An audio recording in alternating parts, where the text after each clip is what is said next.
Accounting class की और भी वीडियोस देखने के लिए मेरे चैनल को सब्सक्राइब कीजिए और साथ ही साथ बेल आइकन को प्रेस कीजिए ताकि मेरी अगली वीडियो की नोटिफिकेशन भी आपको मिल जाए।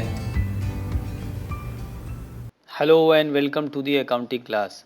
आज की वीडियो में हम लोग 3 टर्म जो कि डिप्रिसिएशन के चैप्टर में आते हैं उसको देखेंगे और उसमें क्या फ़र्क है वो भी देखेंगे। वो 3 टर्म डिप्रिसिएशन, ऑब्सोलेसेंस और फ्लक्चुएशन है। इन तीनों में आपस में क्या डिफरेंस है इसको अच्छे से समझ लेंगे। 4 पॉइंट में डिफरेंस मैंने बताया है। चलिए शुरू करते हैं। पहला पॉइंट है कॉज। कॉज के बेसिस पर हम देखेंगे कि डिप्रिसिएशन का क्या कॉज है, उसके क्या कारण हैं, ऑब्सोलेसेंस किस वजह से होता है और फ्लक्चुएशन प्राइस में क्या है और कैसे होता है। तो सबसे पहले हम लोग डिप्रिसिएशन देखते हैं।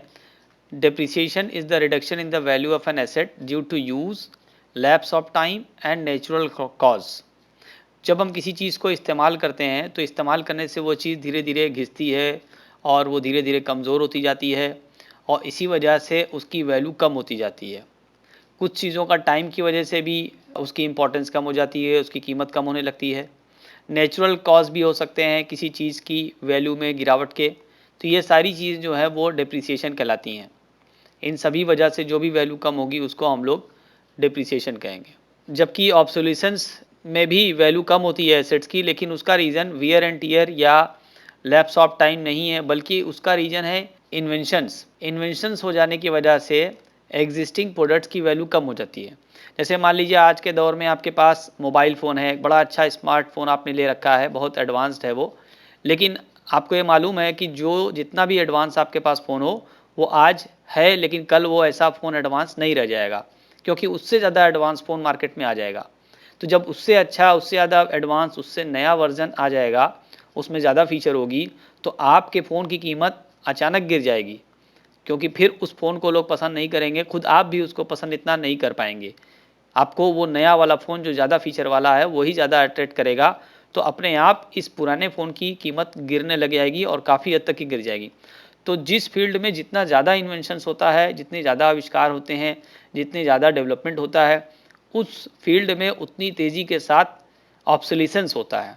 यानी वस्तुओं की या संपत्तियों की वैल्यू में गिरावट उतनी तेज़ी के साथ होती है, क्योंकि नई नई चीज़ें मार्केट में आती हैं तो पुरानी चीज़ें आउटडेटेड या ऑब्सोलीट हो जाती हैं। तीसरा कारण होता है reduction in the value of an asset due to change in price. कभी कभी किसी चीज़ की कीमत में गिरावट होती है और उस वजह से भी टोटल एसेट्स की वैल्यू गिर जाती है। तो प्राइस में जो चेंज होता है उसकी वजह से जो एसेट्स की वैल्यू में कमी होती है उसको हम लोग फ्लक्चुएशन की कैटेगरी में रखते हैं। नेचर अगर हम देखें डिप्रिसिएशन का, तो डिप्रिसिएशन में जो रिडक्शन होता है वो स्लोली होता है, धीरे धीरे होता है, क्योंकि ये with the passage of time होता है, बाय यूज़ होता है, बाय वियर एंड टीयर होता है। जैसे जैसे आप चीज़ों का इस्तेमाल करते जाएंगे धीरे धीरे उस चीज़ की वैल्यू कम होती जाएगी। चाहे वो आपकी कोई पर्सनल सामान हो, चाहे वो मशीन हो, चाहे वो बिल्डिंग हो, फर्नीचर हो, ये तमाम चीज़ें धीरे धीरे यूज़ करने के साथ साथ अपनी वैल्यू को कम करती जाती हैं। तो ये रिडक्शन एक तरह से स्लो होता है। जबकि ऑब्सोलेसेंस में रिडक्शन अचानक हो सकता है, क्योंकि अगर अचानक से कोई प्रोडक्ट नया मार्केट में एडवांस आ गया, नई टेक्नोलॉजी आ गई, तो उसके आते ही आपके प्रोडक्ट की वैल्यू काफ़ी गिर जाएगी। अचानक से मार्केट में कोई नई मशीनरी आ गई, बहुत हाई टेक्नोलॉजी की आ गई, तो आपके प्रोडक्ट की वैल्यू उसके आते ही गिर जाएगी। तो ये स्लो नहीं होगा, बल्कि ये अचानक हो जाएगा। फ्लक्चुएशन की अगर हम बात करें तो फ्लक्चुएशन में इंक्रीज़ और डिक्रीज़ दोनों पॉसिबल है, क्योंकि हम प्राइस के चेंज की बात कर रहे हैं। प्राइस घट भी सकता है, बढ़ भी सकता है। अगर प्राइस घटता है तो वैल्यू कम हो जाती है एसेट्स की, लेकिन अगर प्राइस बढ़ जाता है तो एसेट्स की वैल्यू बढ़ जाती है। और ये टेम्पोरेरी नेचर का होता है, ये परमानेंट नहीं होता है। ये हमेशा नहीं कि बढ़ा हुआ प्राइस बढ़ गया तो हमेशा बढ़ा ही रहेगा या घट गया तो हमेशा घटा ही रहेगा। कभी बढ़ करके कभी घट सकता है। तो ये टेम्परेरी नेचर का हो जाता है। सर्टेनिटी की अगर हम बात करें तो depreciation is mostly certain in nature, यानी डिप्रिसिएशन की अगर हम बात करें जो कि होता है और वो होता ही है। तो इसमें हम कहीं से ये नहीं कह सकते कि कोई चीज़ आप यूज़ कर रहे हैं तो उसमें डिप्रिसिएशन होगा ही नहीं, ये पॉसिबल नहीं है। सिर्फ एक्सेप्शन के तौर पर हम लैंड को छोड़ देते हैं, क्योंकि लैंड में डिप्रिसिएशन नहीं माना जाता है, बल्कि उसमें एप्रिसिएशन माना जाता है, उसकी वैल्यू बढ़ती जाती है। जबकि बाकी तमाम चीज़ें जो आप यूज़ करते हैं उसमें डिप्रिसिएशन होता ही है, क्योंकि उसके यूज़ करने से उन चीज़ की वैल्यू कम होती ही जाएगी। ऑब्सोलीसेंस को एक तरह से लॉस माना गया है और ये लॉस भी अनसर्टेन है। ये लॉस अनसर्टेन है क्योंकि ऑब्सोलेसेंस तभी होगा जब कोई बेहतर चीज़, कोई ज़्यादा एडवांस चीज़ मार्केट में बन कर के आएगी या नया वर्जन आएगा या अपडेटेड चीज़ आएगी।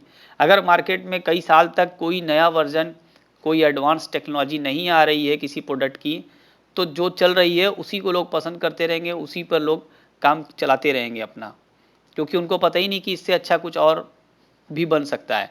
तो अगर मार्केट में रिसर्च नहीं हो रहा है किसी प्रोडक्ट्स में, तो जो एग्जिस्टिंग प्रोडक्ट है उसकी वैल्यू बनी रहेगी, उसमें ऑब्सोलेसेंस नहीं आएगा। लेकिन अगर कोई ऐसी फील्ड जिसमें आए दिन रिसर्च हो रहे हैं, आए दिन इन्वेंशंस हो रहे हैं, तो उसमें वैल्यू बराबर तेज़ी के साथ गिरती जाएगी।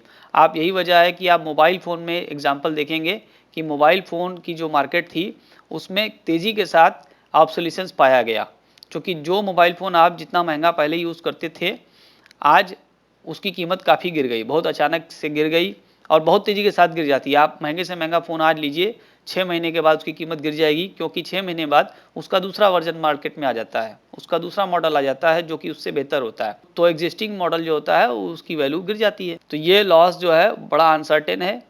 ये होगा कि नहीं होगा इस बात पे डिपेंड करता है कि किसी प्रोडक्ट का एडवांसमेंट, किसी प्रोडक्ट का इम्प्रूवमेंट और रिसर्च कितनी तेज़ी के साथ हो रहा है। फ्लक्चुएशन भी अनसर्टेन है, किसी प्रोडक्ट का प्राइस गिर जाएगा या बढ़ जाएगा ये बताना भी मुश्किल है। कई सारे मार्केट के फैक्टर हो सकते हैं, इन्वायरमेंटल फैक्टर हो सकते हैं, पॉलिटिकल फैक्टर हो सकते हैं, जिसकी वजह से प्राइस में चेंजेस आते हैं और वो बताना बड़ा मुश्किल है, वो अनसर्टेन है। लास्ट पॉइंट हम लोग बात करेंगे रिकॉर्डिंग की, किस तरीके से रिकॉर्डिंग की जाती है। डेप्रिसिएशन को हम लोग रेवेन्यू लॉस मानते हैं और इसी वजह से इसको प्रॉफिट एंड लॉस अकाउंट के डेबिट साइड में शो किया जाता है, या इसको इनकम स्टेटमेंट में हम लोग एज ए एक्सपेंस या लॉस के तौर पर दिखाएंगे। जबकि ऑब्सोलेसेंस को हम लोग डेफर्ड रेवेन्यू एक्सपेंडिचर ट्रीट करते हैं और उसी तरीके से इसका रिकॉर्डिंग किया जाता है। आपको पता है कि डेफर्ड रेवेन्यू एक्सपेंडिचर वो एक्सपेंडिचर होता है जो रेवेन्यू एक्सपेंडिचर और कैपिटल एक्सपेंडिचर के बीच की एक कड़ी होती है। हमारा एक दूसरा वीडियो जिसको आप देख लेंगे, जिसमें मैंने समझाया है कि डिफर्ड रेवेन्यू एक्सपेंडिचर क्या होता है। वो एक्सपेंडिचर जो ना तो पूरी तरह से रेवेन्यू की कैटेगरी में आता है और ना ही पूरी तरह से कैपिटल नेचर का होता है, तो उसको हम लोग डिफर्ड रेवेन्यू एक्सपेंडिचर कहते हैं। ऐसे एक्सपेंडिचर जिनका बेनिफिट हमें न तो 1 साल के लिए मिलने वाला है और ना ही हमें बहुत ज़्यादा सालों के लिए मिलने वाला है, बल्कि कुछ साल के लिए उसका बेनिफिट मिलने वाला है, तो ऐसे एक्सपेंडिचर को डिफर्ड रेवेन्यू एक्सपेंडिचर कहते हैं। ऑब्सोलेसेंस को हम लोग इसी कैटेगरी में रख करके उसकी रिकॉर्डिंग कर सकते हैं। हम लोग फ्लक्चुएशन की अगर बात करें, प्राइस फ्लक्चुएशन की, तो in case of fixed assets loss caused by fluctuation of prices are not recorded. तो अगर से प्राइस चेंज होने की वजह से लॉस हो रहा है, एसेट्स की वैल्यू कम हो जा रही है, तो आमतौर से इसकी रिकॉर्डिंग नहीं की जाती है।